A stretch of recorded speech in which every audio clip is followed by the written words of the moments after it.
வணக்கம். நான் உங்கள் சோஃபியா. குழந்தைகள் முன்னாடி நம்மளோட பர்சனல் எதுவாக இருந்தாலும் குழந்தைகள் முன்னாடி காட்டக்கூடாது அப்படின்றது என்னுடைய கருத்து. ஒரு குழந்தை ரொம்பவே அவங்க அப்பா அம்மா வந்து வேறு ரூம் இல்லை, ஒரு சின்ன குடிசை தான். அப்பா அம்மா வந்து இரவு நேரங்களில் ஒன்றா இருக்கிறத அந்த குழந்தை வந்து பார்த்துருக்குது. எல்லார் வீட்லேயும் முன்னாடி இருந்த காலங்கள்லாம் நடக்கிறது தான். இப்போ தனித்தனி ரூம்லலாம் படுக்க வைக்கிறோம், அந்த கலாச்சாரம் வந்துருச்சு. அது அந்த குழந்தையோட மனசில் பதிஞ்சு அந்த குழந்தை இப்போ என்ன பண்ணுறான்னா படிப்பில் அவளால் சரியாக கான்சன்ட்ரேட் பண்ண முடியல. அவளுக்கு வந்து அதே ஞாபகங்கள், அதே எண்ணங்கள். ஒரு 9லேருந்து 12 வயதிற்குள்ள ஒரு குழந்தை.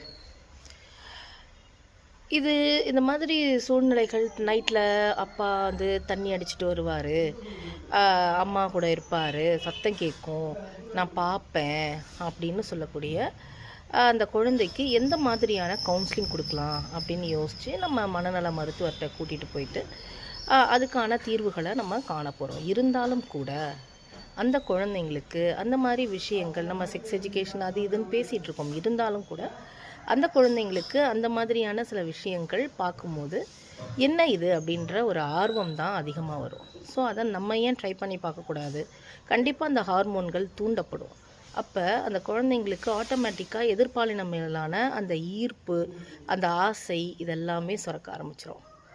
ஸோ நம்ம தான் பேரண்ட்ஸ் கொஞ்சம் இடம் பொருள் ஏவல்லாம் தெரிஞ்சுக்கிட்டு, நம்ம என்ன தான் நாகரிகம் வளர்ந்துட்டோம்னாலும் ஒரு சில விஷயங்களை இலைமறை காயாக வச்சுக்கிறது தான் நமக்கு நல்லது.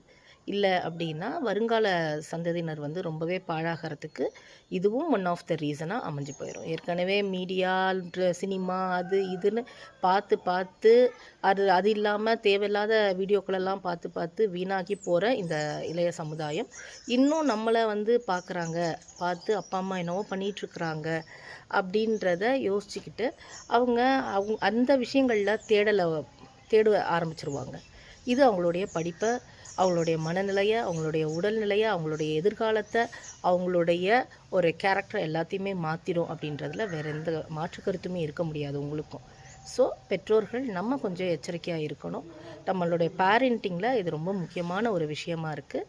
குழந்தைகளை எப்படி நம்ம பராமரிக்கிறோம், அவங்க முன்னாடி நம்ம எப்படி நடந்துக்கிறோம், அன்பாக அந்யோன்யமாக இருக்கணும், ரைட்டு. அதுக்காக தெரிய வேண்டிய விஷயங்கள் தெரியட்டும், தெரிய வேண்டாத விஷயங்களை திரை போட்டு மறைப்போம் அப்படின்னு சொல்லிக்கிட்டு உங்களுடைய கருத்துக்களை மறக்காமல் ஷேர் பண்ணுங்கள், லைக் பண்ணுங்கள், சப்ஸ்கிரைப் பண்ண மறந்துடாதீங்க. தேங்க்ஸ் ஃபார் வாட்சிங்.